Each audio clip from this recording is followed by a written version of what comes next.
the association, the Alumni Association, their plans as we go forward. And so we'll have all that discussion this morning for the next hour or so. In studio with me, Miss Gail Gray-Phillip, who is head of the UE Open Campus site here in St. Kitts, and Miss Jehan Williams, newly elected president of the St. Kitts Nevis UE Alumni Association. And with these two ladies, we will have an opportunity to talk about all of those things. All right, so let's begin by saying good morning to both ladies. Good morning. Good morning. All right, let's begin first with Ms. Phillip. These are tough times. COVID has done a number on us, not just us, but the world. Just quickly, can you talk to us about maybe some of the challenges you face at UE Open Campus, if any, with regards to the COVID, the pandemic? How has that been?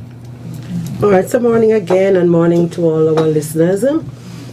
Well, COVID has affected all of us in some way. Mm-hmm. At the Open Campus, for our students who are working towards an associate degree, bachelor's, master's, doctoral studies, we find that some students may not be able to pursue the number of courses that they would have done before COVID. Okay. You have persons who would have lost their job, maybe have reduced hours, even if they have not lost their job or anything, but some member of the family, and therefore they have more financial obligations. So if you normally would do 3 courses, you may end up doing 1 or maybe 2. So we have recognized that as one of the factors affecting us here with the Open Campus and enrollment. On the other side though, for our short professional development courses, I am seeing a slight improvement. Persons have been doing courses in an effort to reskill. You know, persons are asking for human resource management. They may want to change. I've gotten calls from persons who are in hospitality. Okay. And say, I've seen the need to do something else. So they're talking about human resource management, project management. So I've seen enrollments in some of those courses. So yes, I've seen where persons are unable to maybe register for a number of courses, but I'm also seeing where persons want to reskill and maybe upskill and find another path in which to pursue career. That's an interesting point you made, because we have had discussions here on this program about the tourism industry and how some of those people may not go back. Right. Because, looking at, they may be looking at it and seeing, well, anything could happen with this particular industry. And so, interesting point there. I thought that many people would be looking to take different paths. Miss Williams, well, congratulations. Thank you very much. On your election as president of the UE Alumni Association. Let's talk to you now about, first of all, the association. Why the association? Why was it important to even have an association? Okay, so the Alumni Association is, the St. Kitts and Nevis chapter, because I should mention that there are chapters all over the world for UE alumni. So the first thing is that we started a St. Kitts and Nevis chapter so that persons who are residents here in St. Kitts and Nevis who are alumni could connect and really see the ways that we could engage or support persons who may need assistance, or first to find different ways to promote the university, or also to really just network, because with the thousands of persons who have attended the University of the West Indies since the 1970s from St. Kitts and Nevis, that is an a huge professional network. And so the role of the association really is to bridge the gaps between those persons, the alumni, so we could congregate, we could brainstorm, we could find different ways that we could support other students, current students, and even future students as well. So that really is the goal of the association, to support, to engage, and to contribute. And so with the new election about 2 weeks ago, so we're very much newly minted. We have 13 officers on the executive committee, all with very specific and important roles. And so we are trying our best to cast the net and hopefully pull back as many alumni as possible. How is that effort going? Do you get a whole lot of people coming in to join the association? The association started in 2016, I believe, 2016. Okay. So there's been a lot of structural development internally. And now we have a fully constituted executive. Now is when we'll really go out and start to pull in those alumni. What would you say to prospective member? What would you? To an alumni? Well, I would say first of all, UWI has given us so much, because I firmly believe that if you can make it at UWI, you can make it at anywhere. You can make it anywhere. It is truly grueling, but it develops you. Your character, it develops your personal and your professional capacity. And so, having received so much of that from the institution, we have somewhat of a moral obligation, I believe, to find ways to give back. So this is our turn now. Some of us have made it up the ladder, some much further than others. Right. But it's now our opportunity to reach down and pull somebody up and find different ways for us to contribute throughout St. Kitts and Nevis, the region, and internationally. Right. So to the person who might be thinking, should I join? I would say, why not join? You are gifted. You are resourceful. You must have something that you can contribute, and it's not necessarily just about money, but your expertise, your knowledge. It is valuable to someone else. So by joining the association, we can connect you with the proper persons or avenues for you to use that which you have. Okay. Are there any other specific requirements for membership other than being an alumni? No, not at the moment. There is not even a fee. Okay. So we really just need you to fill out a form. Yeah. And we would then be in contact. Okay. What is roughly the strength of the association now, if you know? What roughly, Well, I know there is a WhatsApp group. Okay. Which is about 85 persons, I believe. Okay. I could just double check. There is a Facebook group.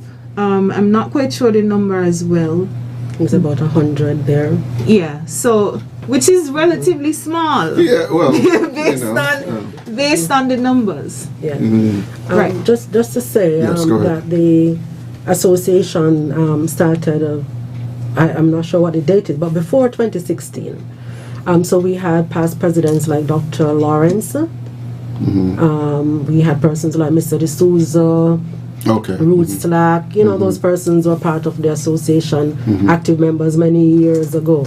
It was recently, though, that we started to have the annual global giving event, where persons know we would come together and reflect on UWI. I think then we started to have a little more public awareness with that event. Well, let's talk about that then. The annual UE Global Giving.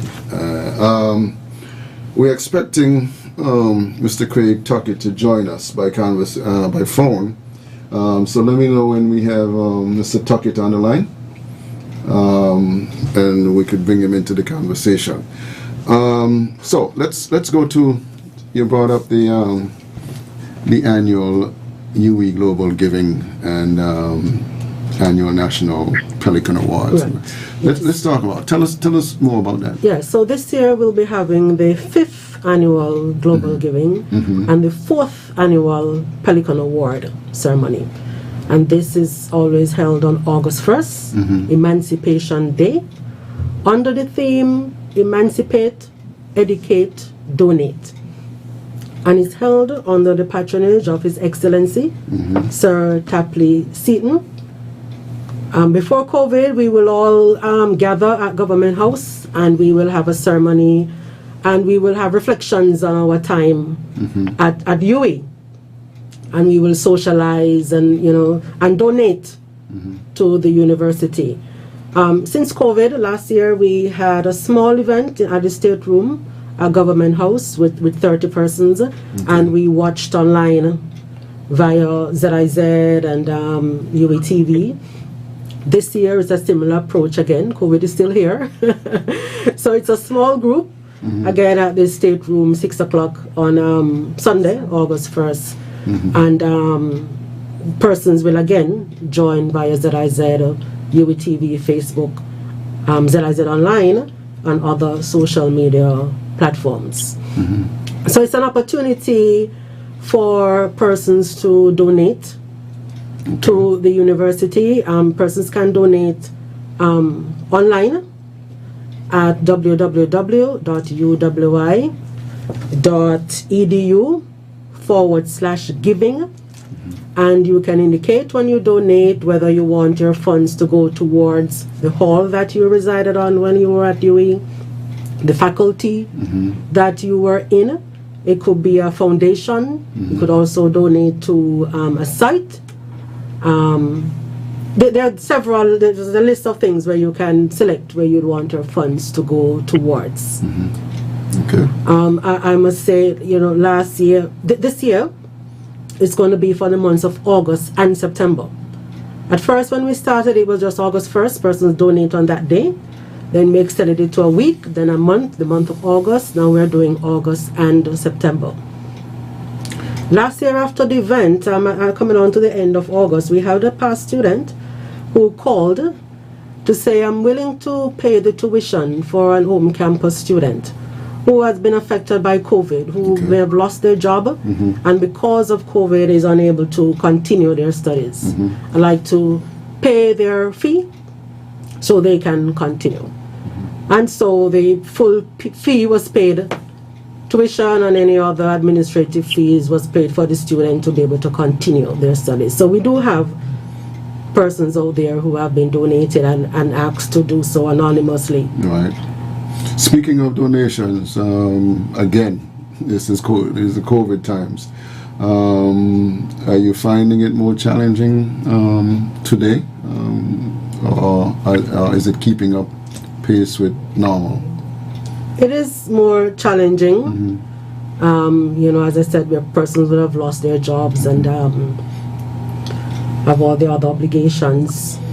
So it is more challenging, and yes, we have been experiencing a financial. Okay. How has Ms. Williams mentioned that there are several chapters to this association. How much collaboration do you get across the region?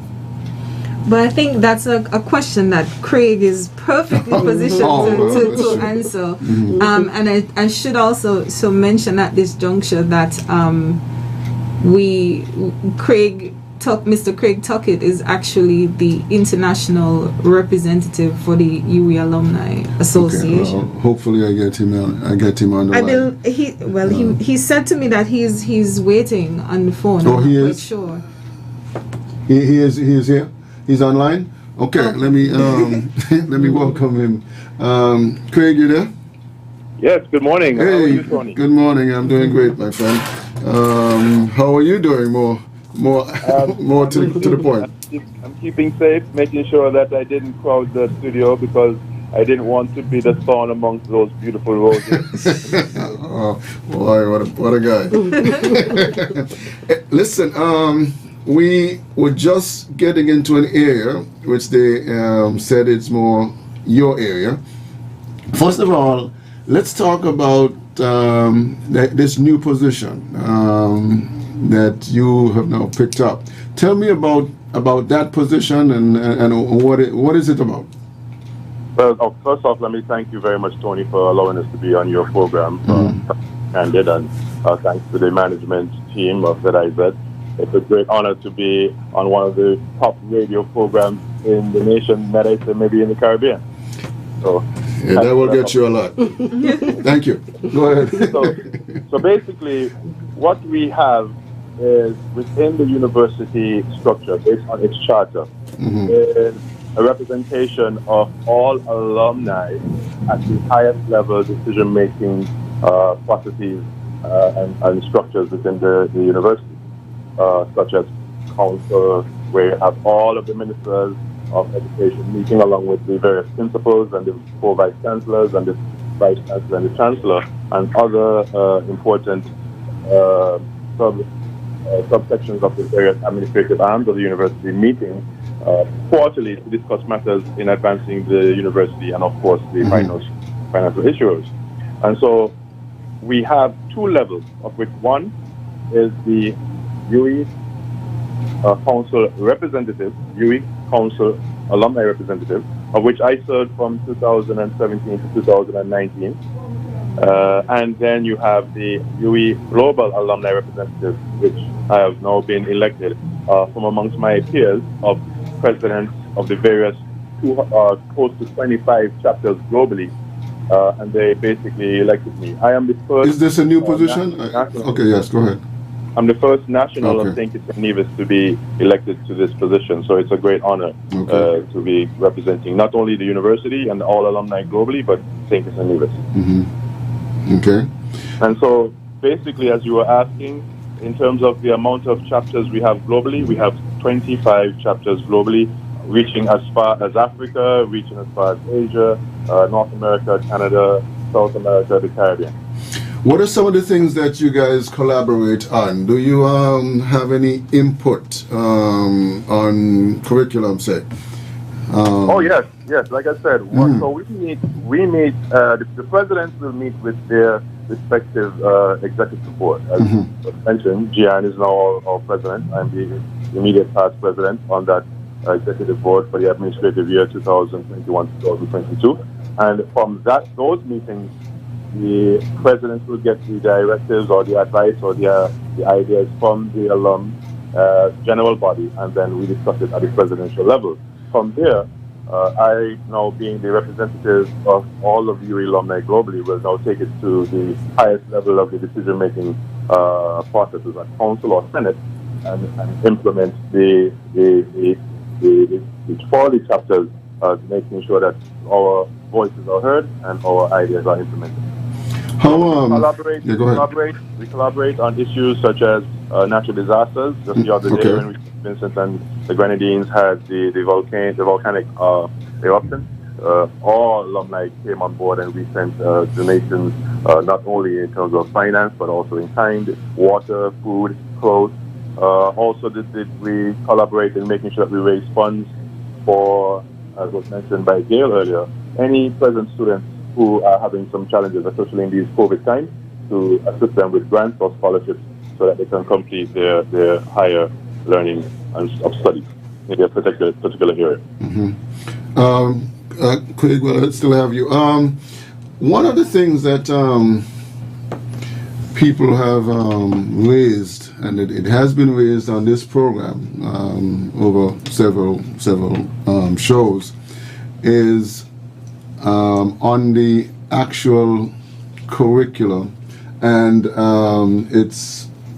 how centric it is to us as a people. Are you satisfied with the direction UE is going as it relates to our people in the region, as opposed to education that is what should I say, more Eurocentric or North American centric? Very, very good question. Now, let me first say that our university is only 73 years old, right? So we are a very young university, and we are right now number one in the Caribbean region, in the top 1% in the West, in the Caribbean America basin, and we are in the top 3% worldwide. So, as a young university in our socioeconomic region, in terms of the economies of scale, we're doing great work. Okay. Now, what is important to note is that the university is guided by the leaders, especially the ministers of education, who would come to Senate and Council to have these discussions in regards to curriculum, areas of study. It will be based on the needs of the member states to bring forth what they would like to see the university offer. And so it is only at that level that the university system can go forward and say, okay, we will bring in robotics, or we will bring in scientific research in viruses. Gotcha. Those are the type of things that will also need the full support of government paying their part to help the university to implement these new curriculums. And that is the challenge. Because of our economies of scale, the government have found themselves really challenged to meet the necessary funding requirements to enable the university to do the things that it needs to encourage development in our Caribbean civilization. But at the same time, it's being very creative, and that's why we have persons like Denise and Gail, who are from St. Kitts and Nevis, who are from the Caribbean region, and who are leaders in their own right. Okay. And one last thing before we get back to the global giving. This is a week here on Frank and Candid where we have throughout this week have been focusing on the fact that we're heading into the Emancipation Weekend and how important that is to us. I know that Beckles has been in the forefront of some reparations. Correct.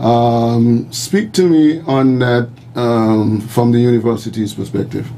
Right. Well, thank you again for that question. So let me say that when Sir Henry Beckles, the Vice Chancellor, whose idea, whose brainchild this is in terms of UE Global Giving, that's why in himself, when he put forth vision, he made sure that he wanted it to be held on the 1st of August this year, to be a staple in the cultural festivals or recognition of the region, highlighting emancipation. Unfortunately, or fortunately, St. Kitts and Nevis University of the West Indies Alumni Chapter is the only chapter in the world who, for 5 years consecutively, has been having this event on the 1st of August, irrespective of whatever day it falls. Okay. So shows our commitment and our consciousness as a people understanding the importance of this event in our history. But unfortunately, or fortunately, it is the only event that is actually held in our nation promoting and highlighting and commemorating emancipation.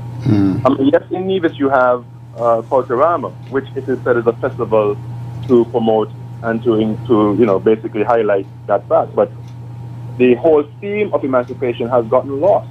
Okay, right.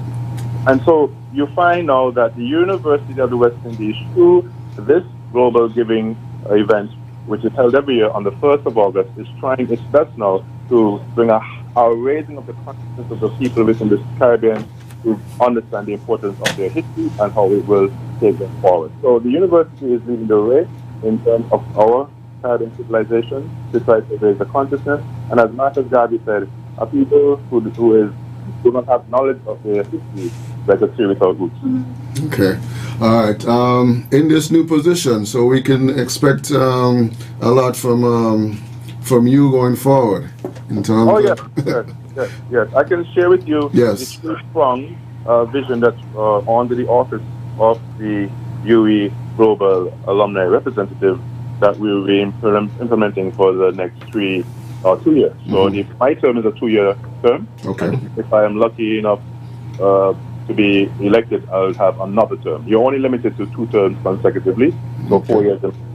One, we will be endeavoring to institute a new fundraiser in Africa. So right now, there is two major fundraisers, one in New York as a gala and one in Toronto.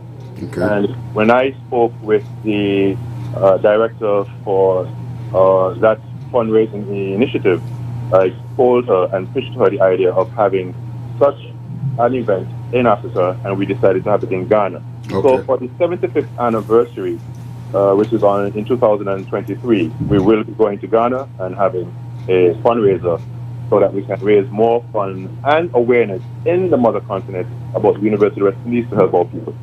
Secondly, we will be going to the African Union. The African Union, as you know, has recognized the sixth region meaning African or peoples of African descent in the diaspora. The University of West Indies UA alumni globally represents close to 300 professionals, 300,000 professionals. That is a group. And the sixth region desk at the African Union only recognize organized, structured corporations or organizations that represent persons of the African diaspora to become involved in networking and to help build Africa. So we endeavor through this office to start that process and to mobilize all people to get more involved in investing and helping to build Africa. And the last one, of course, will be to try to improve our visibility, to ensure that we promote the university to our upcoming scholars from high school or in various colleges, and of course to ensure that we try our best to help them, to mentor them, and to provide scholarships and funding and grants to help them fulfill their. All right. So those are the 3 points. Great. Okay, Craig, we're going to take a quick break. You're sticking around with us, right? Yes. I don't know if you're willing to entertain a question or two. Sure, of course. Okay, we'll take a quick break, and when we come back on the other side, we'll bring everybody back into the conversation and maybe take 1 or 2 questions that the audience may have. All right, let's take a quick break and come back.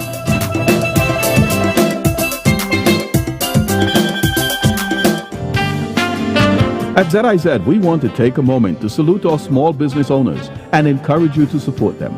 Our small business owners are always hard at work providing quality goods and services to you. They also provide employment for many and can be counted on to give back to our communities. Today and every day, we salute our small business owners and we say thank you for the opportunity to provide advertising services to you. If you're a small business, call us at 465-2621 to join our family of small business advertisers. Call us 465-2621. You'll be glad you did. Partner, how you doing? Where you been these days? I've been on the family land. I cut back all the trees and them and burned the bush and planted some crops. I just here in town getting more fertilizer and a pump to pull up the water from the river. Wait, so all the bush and the trees gone? If you see crops, it's like I growing money. But you use the land stabilization techniques and have approval to take the river water, right? Approval? The river is on my property and land, is my land. Partner, the land is still the island. It's all of we have to live here. The soil runoff will silt up the river. The fertilizer will grow weeds and cause flood when season starts. Plus the water resource is for everyone, not just your crop. You don't realize the climate is changing? Look, I don't care about all of that. It's my land, my crops, and my water. No one can tell me what to do. This is our land, and climate change is changing the challenges we face as a nation. Land management technique, water resource protection, and flood and drought mitigation is for everyone who lives on this land. Our island. Be a part of the change. A message of hope from Island Resilience, promoting a climate of change. This is my land, my island, our home. It's time to come together to keep her forever resilient and strong. Island Resilience, promoting a climate of change. The Climate Change Adaptation and Sustainable Land Management Initiative of the OECS Commission, funded by the European Union. Go to islandresilience.org for more information or follow us on Facebook, Instagram, and Twitter.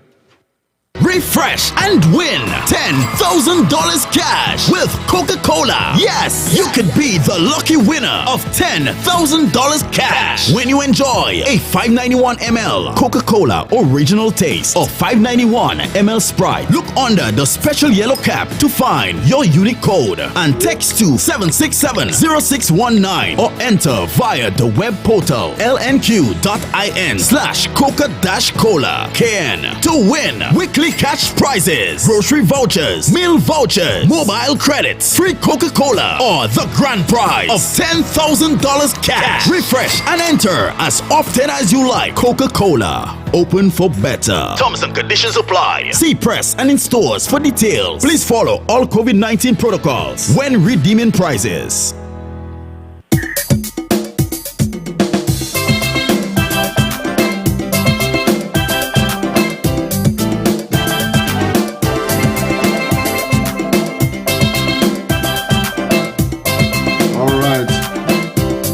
Welcome back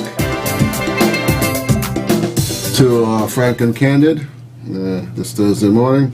I'm Tony Nias. In studio with me, I have Ms. Gail Gray-Phillip, head of the UE Open Campus site here in St. Kitts, and Ms. Jehan Williams, the newly elected president of the St. Kitts Nevis UE Alumni Association.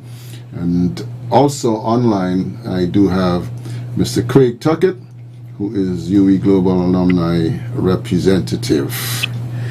All right. Understand we have some calls.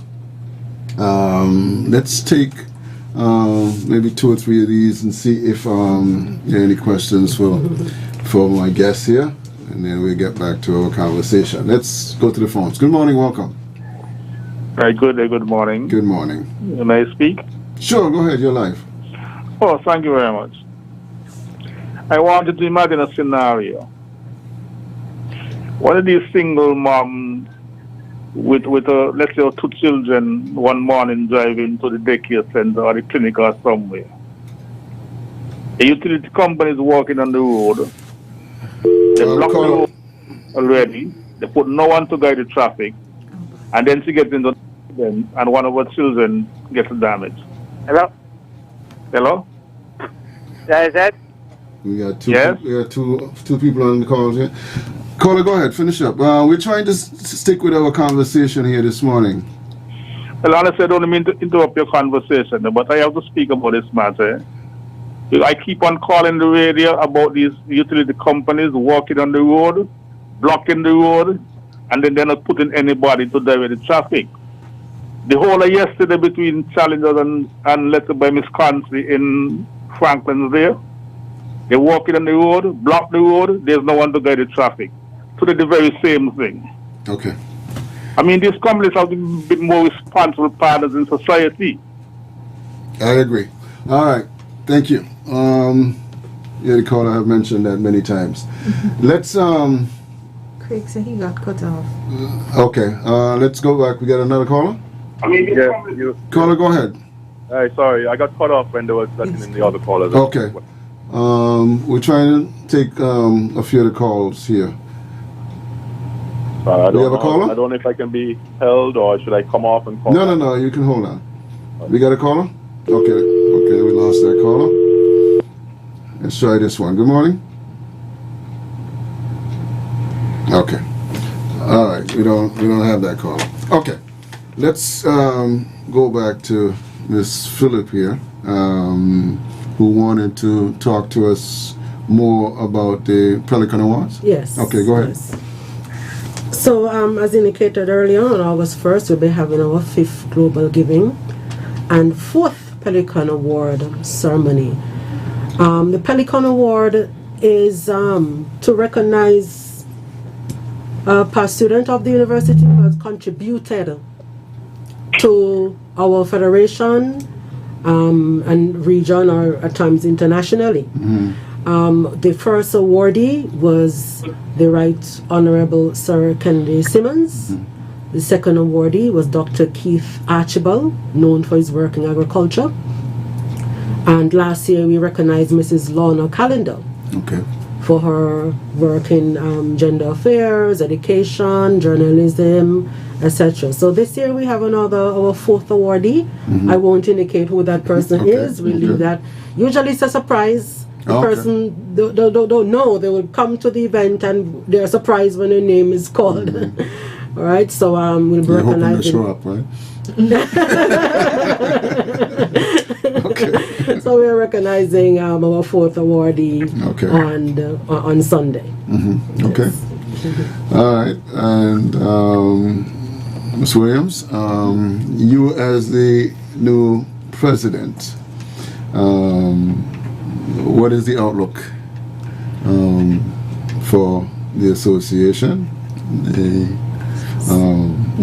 So the analogy that I used earlier about casting out the net and seeing how many we can pull in, that is the visual representation of what we're trying to do. Membership. Yes, we're trying to build membership. That's the primary focus for this year.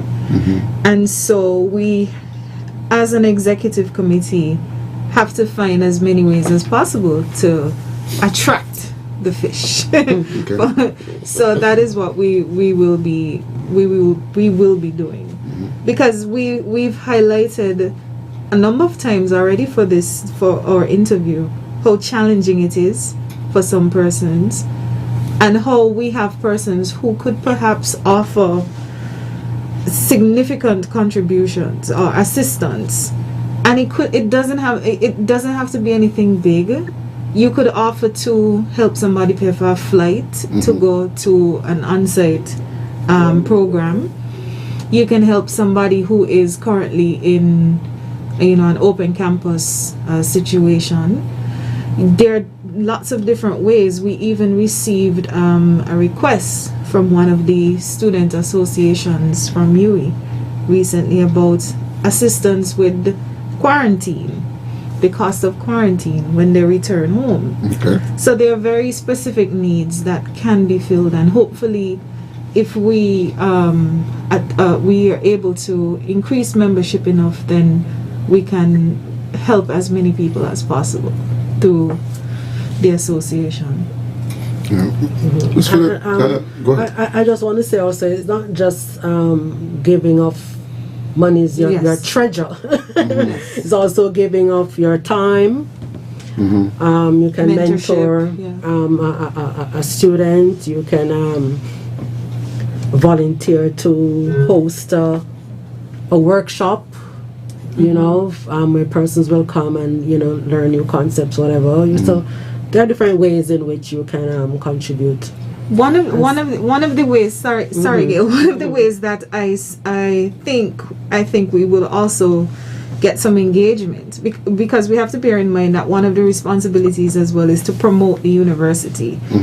And those of us who had times on the different campuses, I think we have so many stories, we have so many pictures, we have so many memories that perhaps if people really get to see what life is like at UWI, then it would help to promote the university. So your contributions could be even something as simple as sending us pictures, sending us stories, so that we could promote the university and life at the university. The people who have been through the open campus experience, tell us what it's like. Encourage other people to join. So these are things that people can do as members of the association. Craig, you still with me? And speaking of stories, we have a lot of UWI couples. Yes. We have a lot of couples. Some love stories. Yes. Would you be able to indicate the persons who are members of the executive? So persons are aware. Yes, so there are, like I mentioned, 13 members of the executive committee. The president, Desi Brown, is vice president. Michael Blake is secretary. Mentris Atherton is assistant secretary. Laverne Brooks, treasurer. Sharice Dolphin Gums, assistant treasurer. Lesroy Williams, publication and promotions officer. Kayla Farrell, membership and data officer. Xavier John Bass, youth alumni facilitator, Jacqueline Bryan, social media facilitator, and we have 2 executive members in the persons of Dr. Joan Rollins and Felicia Walters. Okay. So we have members of the executive committee who are also based in Nevis. So we really want to make sure that the alumni who are in Nevis don't feel left out, and we always try to engage them as well and see how we can, make sure our bonds are tight between the 2 islands. Yes. We also have 2 members who graduated from the open campus. Yes. The persons from the open campus would have pursued studies online. Okay. When you are on campus, you tend to have that more bond with their experience there. Open campus, you don't necessarily get to meet your classmates and the other persons who are with you. So I'm really happy that we have persons from the open campus who are now on the executive and taking an active role in the association. Do we still have Craig with us?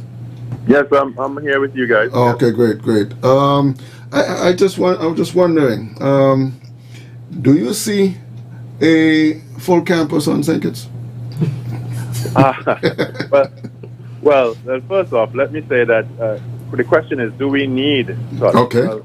So Antigua and Barbuda, yes, they just been successful in their bid to have the 5th landed campus in the structure of the University of West Indies, and that is closest to us.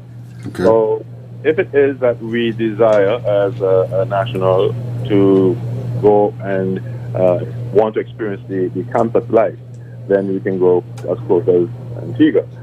That for some people may be not as rewarding, and so they would prefer to just while they work go online at the open campus and do their studies. But again, it takes a lot to run a university. It takes a lot to run a campus, and so kudos to the government of Antigua and Barbuda for successfully submitting their bid and having it approved by the Senate, of which I was a part. I was there. I stood on my feet and gave my recommendations, and I supported the initiative. Of course, our Minister of Education at the time was the Deputy Prime Minister, Sean, who was actually there in presence representing St. Kitts and Nevis. So we basically supported the bid as a member of OECS, and also as understand that we need a campus that is close to serve the OECS region. So that's basically it. So in response to that, I don't know, it would be a challenge because we wouldn't want to have a duplication of effort, and there's no need for that being so close in the proximity of the 2 islands. Okay. As far as open campus versus the actual full campus, other than the physical experience, you still have the classes are available, the subjects are available. Yes. Yes. Right. So yes, that makes some sense. As close as Antigua is to us. All right. So I just thought, Alex. Yes, go ahead. It's important to note that it's not that we, as a region or as a country, I think it's a Nevis, it's not that we didn't see it fitting for us to submit a bid. I think it was a matter of Antigua, after they would have built a very large infrastructure that was at the time supposed to be the University of Antigua and Barbuda. Yeah. So they had already invested a lot of money. So it only made sense. So it's not that, Antigua beat us out. No, it's not that at all. Gotcha. Okay? Right. Gotcha. All right. It looks like we are set for some good things to come. And this global giving is something that happens, as you say, in other jurisdictions, or it is it's just that we in St. Kitts decide to host ours on the 1st, right? That's what it is. It's hosted on the 1st of August. Every year. Yes. But other chapters do have the same event. other chapters may host an event, not necessarily on the first, but we have been doing it on the first. Okay. Craig, I think he wants to add. Yes, go ahead, Craig. And we have been consistently having it on the first. And I don't want us to just say the 1st of August. We have to make sure we understand what the significance of that day is. Yes. It's massive emancipation day. Emancipation of our ancestors. That's in key. And we have been the only chapter globally who has been doing it consistently, and we've been given we have been awarded and recognized by university every year for this feat. I would just like to also touch on how much work we have done since the revitalization of the chapter from 2016. Because like was mentioned by Gail, the chapter has been around for over 20 years. We've had past presidents, even as Dr. Cameron Wilkins. He was once a former president of the chapter. So what we have achieved is a lot. Let me give you an example. For the first time under our tenure, we have had 3 nationals of St. Kitts and Nevis being awarded an honorary doctorate degree from the University of West Indies. The first was Mr. Larry Quinlan. The second is our Governor General, His Excellency Sir S.W. Tapley Seaton. And the third, of course, being our only living national hero, Sir Kennedy Alfonso Simmons. We would have had our 4th because we submitted our beloved actress who is of Division descent, Cicely Tyson, but unfortunately she passed before, and so that didn't materialize. And that shows that we are being respected as an association. We have been doing the work in terms of networking and lobbying. It's not an easy thing. There's a lot of challenges from Jamaica, especially Trinidad, because you only have a few of these honorary degrees being offered every year. Okay. So we have to submit the CV. We have to lobby. We have to make sure that we champion the cause for our nominee, and thank God, since we've been in the process of revitalizing our chapter, we have been successful. And what we've been trying to do is that the person who is the winner of the National UE Pelicans Award, most likely once that person is suitable, will be the person who we will nominate for the honorary doctoral degree from the university. So that's the type of work we've been doing. Amongst other things, we've been promoting University of West Indies, mentoring, raising funds, representing St. Kitts and Nevis all over the world. So that's just to show, that's the name of it. All right. We are running out of time here, so there's a lot that we have covered. And let's go to a wrap-up before we leave. Ms. Williams, you want to... Yes, well, of course, thank you, Mr. Nias, and to ZIZ for having us here this morning. We really appreciate the opportunity to reach so many listeners. We really just want to appeal to alumni of the University of the West Indies to consider joining the association, registering with us, just so we know who you are, just so we can reach you if needs be. Just so if there is a need that you can fill, that you're within arm's reach.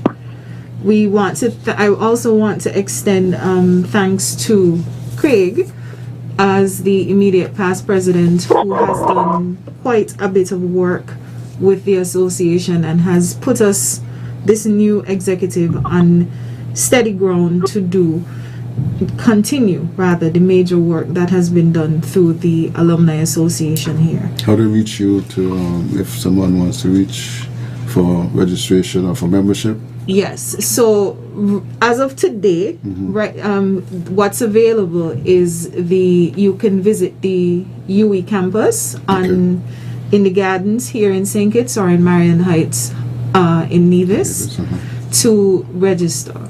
But we are actually, as we speak, working on digital formats to reach persons so that they can fill it out online, send us their information. So within the next few weeks, people will see more opportunities to become members. Okay. All right. Yes, thanks for the opportunity to be here today. For the Alumni Association, the home campus is more or less their home. So we support them. So if persons are interested, they can always visit, as Jan said, visit the site or contact any of us for information. Our Facebook, you can call us at 465-2190 for more information.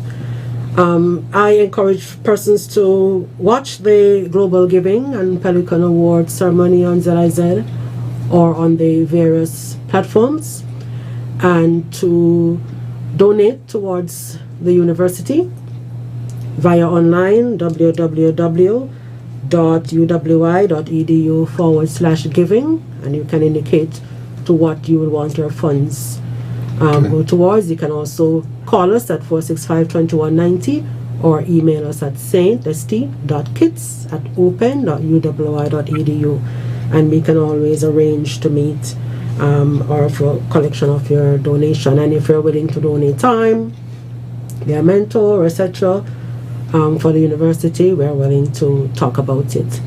At 6 p.m. I don't think we mentioned the time. 6 p.m. on Sunday. Okay. Yeah, 6 p.m. on Sunday. Got you. All right, Craig. And thank you again, Tony, and of course, as I said, since I have been the president since in 2016, you all have been very accommodating. Every year, you give me the opportunity, and also the alumni, along with Gail, and even before that, Dr. Susan Owen, to come on and to talk about the university. So thank you very much. And like I said, it is just for us to donate. The theme of this event is always very important for us to remember. It's emancipate, educate, donate. It's only for us to support our own institutions. If we do not support our own institutions and support others outside of our region or even from our colonial past, what are we really saying of ourselves? The University of West Indies is our thing, it's we, and we must support it. And I would just like to say finally that the St. Kitts Nevis UWI Alumni Association has been leading every year since we began, with the most donations being given on this event. So let us continue that, because we see it not only as supporting UWI and promoting UWI, but also representing St. Kitts and Nevis. Thank you very much. Okay, and thank you guys for coming in and sharing the information with us. And we're open to you anytime. All right? And that's going to do it for us today. Thanks for all who are listening. And we'll be back tomorrow with more Frank and Candid. I'm Tony Nice. Enjoy the rest of your day.